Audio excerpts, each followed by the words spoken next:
salute জানাই without any political affiliation, without any political leader, তারা যেভাবে লক্ষ্যে অবিচল থেকে অর্জুনের লক্ষ্যভেদের মতো খালি হাতে ন্যাশনাল ফ্ল্যাগ নিয়ে আজকে নবান্নটাকে নড়িয়েছে। 3 ঘন্টা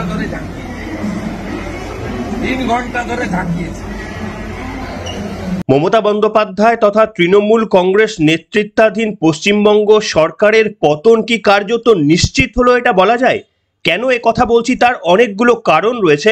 সবকটা কারণ আজকের পর্বে বিশ্লেষণ করব, কিন্তু কোনো ভনিতা না করে সর্বপ্রথম যেটি আপনাদের সামনে দেখাবো সেটা হচ্ছে অভিষেক বন্দ্যোপাধ্যায় তথা তৃণমূল কংগ্রেসের অবস্থান।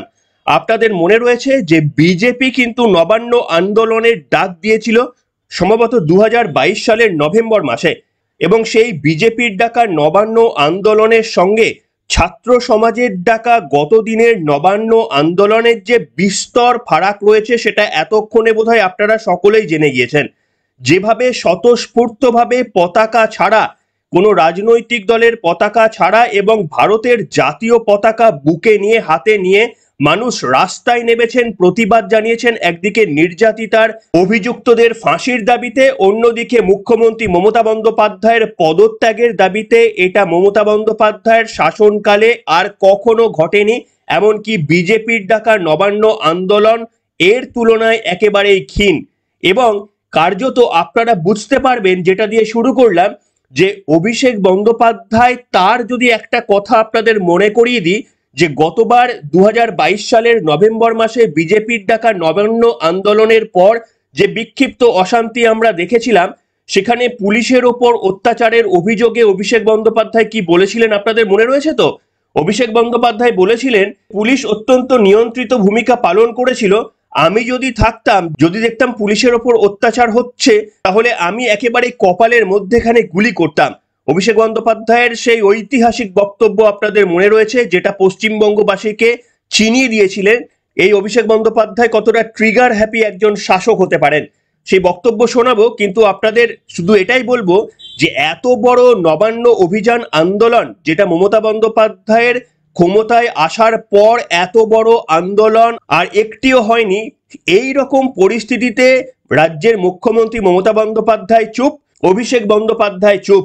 দুই প্রশাসনিক প্রধান একেবারেই মুখের মধ্যে কুলু পেটে ফেলেছেন। তার কারণ তারা জানেন তাদের একটিও বক্তব্য এই আন্দোলনে ঘৃতাহুতি করতে পারে, কারণ মানুষের প্রধান ক্ষোভ নির্যাতিতার যারা অত্যাচারিত তাদের বিরুদ্ধেও যতটা, এই অত্যাচারী মমতা বন্দ্যোপাধ্যায়ের সরকারের বিরুদ্ধেও ততটা। আসুন অভিষেক বন্দ্যোপাধ্যায়ের সেই বক্তব্যটা ছোট্ট করে মনে করিয়ে দেব। আমি মনে করি তাদের বিরুদ্ধে কঠোরতর ব্যবস্থা নেওয়া উচিত। আমি দেবজিৎ বাবুকে বললাম যে আমি আপনাকে স্যালুট জানাই যে আপনি কিছু করেননি।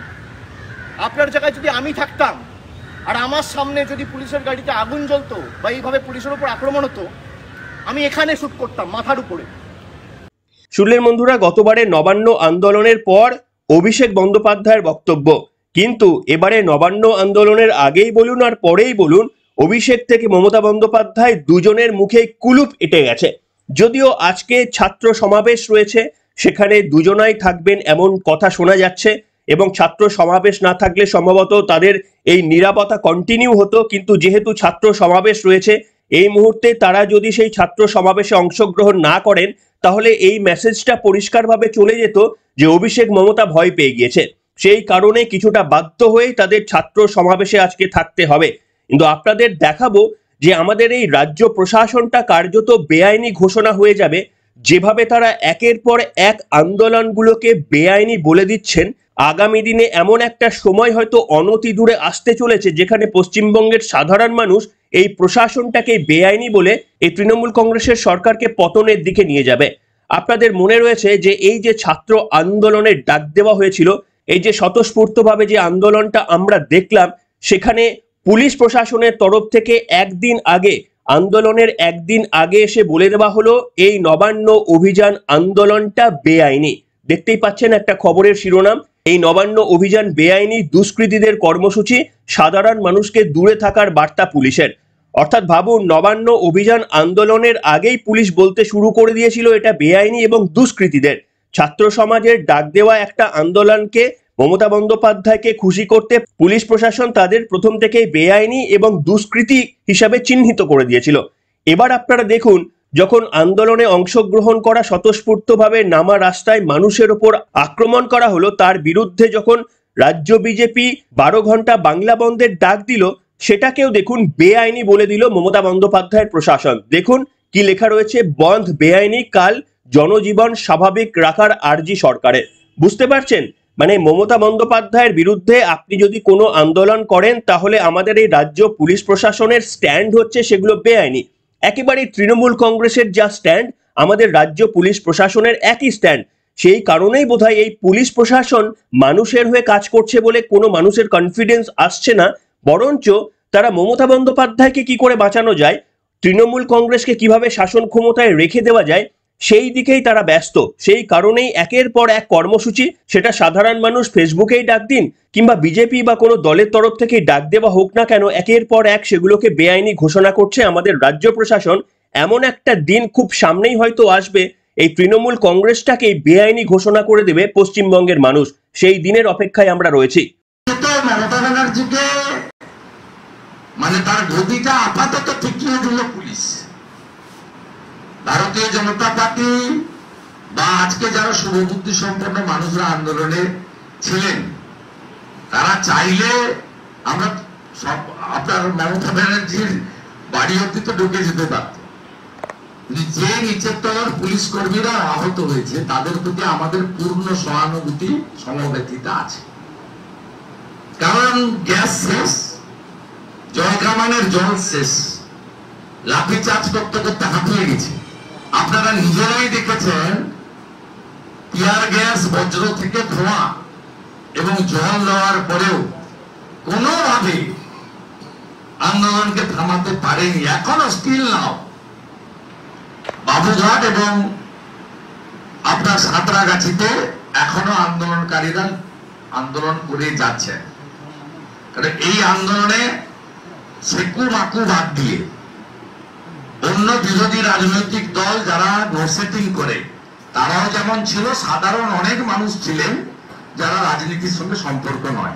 তবে একের পর এক এই যে আন্দোলনকে বেআইনি ঘোষণা করছে রাজ্য পুলিশ প্রশাসন, সেই অবস্থায় দাঁড়িয়ে পশ্চিমবঙ্গের রাজ্যপাল, যার অবস্থানকে নিয়ে নিশ্চিতভাবে আমাদের মনেও বেশ কিছু প্রশ্ন রয়েছে, তাও আপনাদের বলবো যে এই মুহূর্তে রাজ্যপাল, অর্থাৎ গতদিনে আন্দোলনের সময় রাজ্যপাল ভিডিও একটা বার্তা দিয়েছিলেন।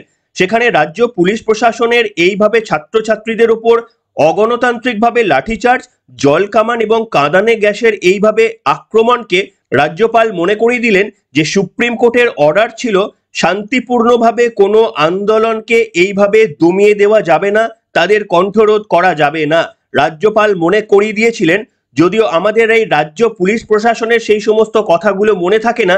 তার কারণ তাদের একমাত্র লক্ষ্য মমতা বন্দ্যোপাধ্যায়কে রক্ষা করা। কারণ এই মুহূর্তে পুলিশ প্রশাসন তারা নিজেরাই হয়তো মনে করছে যে তৃণমূল কংগ্রেস আর তাদের মধ্যে কোনো দূরত্ব নেই, যাহাই তৃণমূল কংগ্রেস তাহাই রাজ্য পুলিশ প্রশাসন, এমনটাই বোধহয় তারা ভাবতে শুরু করেছে বলে শান্তিপূর্ণভাবে আসা মিছিলগুলোকে বিভিন্ন জায়গায় ব্যারিকেড করে আটকে দেওয়া হলো এবং অগণতান্ত্রিকভাবে তাদের ওপর লাঠিচার্জ, জল কামান এবং কাঁদানে গ্যাসের শেল ফাটানো হলো।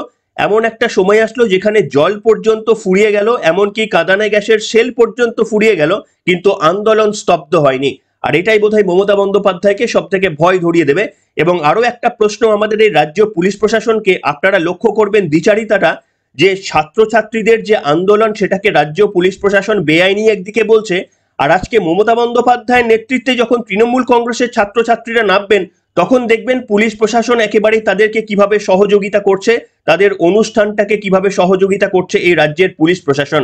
সেই কারণেই বলার সময় হয়ে গিয়েছে বোধহয় যে এই রাজ্য পুলিশ প্রশাসন নিজেদেরকে তৃণমূল ভাবতে শুরু করে দিয়েছে। সাধারণ মানুষের কি বক্তব্য, সাধারণ মানুষ কি চাইছে, তাতে তাদের বেশি কর্ণপাত করার প্রয়োজন হচ্ছে না। আসুন রাজ্যপাল কি বলেছিলেন। পুলিশ প্রশাসনকে মনে করিয়ে দিয়েছিলেন যে সুপ্রিম কোর্টের অর্ডারে বলা রয়েছে শান্তিপূর্ণ আন্দোলনে হস্তক্ষেপ করা যাবে না। পুলিশের কানে কি পৌঁছেছিল, শুনুন। In the context of the peaceful protest announced by the student community of West Bengal tomorrow and the reported suppression of the protest by certain instructions from the government. I would urge upon the government to remember the strong pronouncement of the Honorable Supreme Court of India. Let not the power of the state of West Bengal be unleashed on peaceful protesters. Democracy can have silent majority, not silenced majority, not silenced majority. Remember that. তবে বন্ধুরা, আজকে কিন্তু আপনারা আরো একটা হয়তো জিনিস খেয়াল করেছেন, সেটা হচ্ছে আমাদের সিপিএম এর ভূমিকা।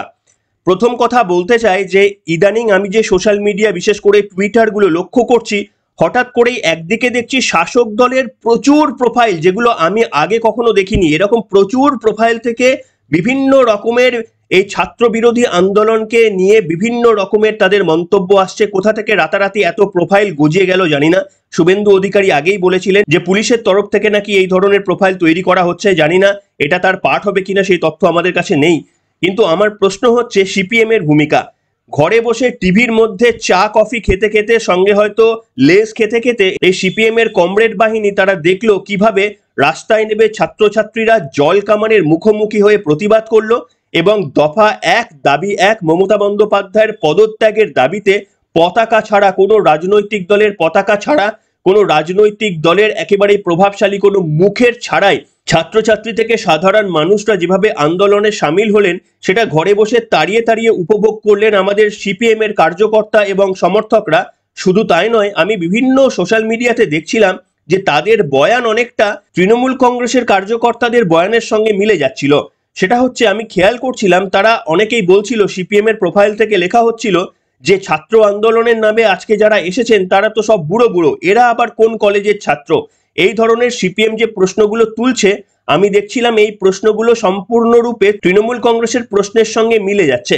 কি অবাকভাবে একটা মিল পেলাম, এবং সত্যি সত্যি যেটা আমি এতদিন পর্যন্ত বিশ্বাস করতে চাইতাম না যে সিপিএম এর সঙ্গে কোনো রাজনৈতিক আঁতাত রয়ে থাকতে পারে তৃণমূল কংগ্রেসের, কিন্তু পরে দেখলাম এই সিপিএম তো নিজেরাই বারবার প্রমাণ করে দিয়েছে। লোকসভা নির্বাচনের সময় তারা একেবারে চক্ষু লজ্জার মাথা খেয়ে তৃণমূল কংগ্রেসের সঙ্গে হাত মেলায়, আবার এই রাজ্যে আন্দোলন আন্দোলন খেলা করে, কিন্তু যখন আবার আন্দোলনের ডাক দেওয়া হয় সেটা অরাজনৈতিক হলেও, রাজনৈতিক কোনো পতাকা ছাড়া হলেও সিপিএম সেই আন্দোলনে নামতে আবার ভয় পায়। আসুন বিরোধী দলনেতা শুভেন্দু অধিকারীর একটা বক্তব্য এইখানে আপনাদের শোনাবো।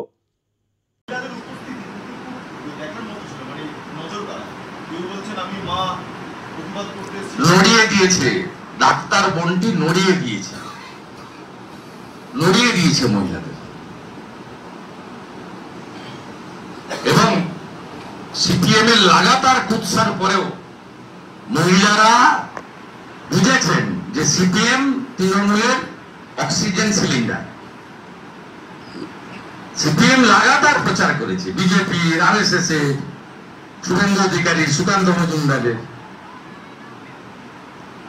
সিপিএম লাগাতার প্রচার করেছে। গত 3 দিন সিপিএম তৃণমূলের বিরুদ্ধে একটা বাক্য শব্দ প্রয়োগ করেন।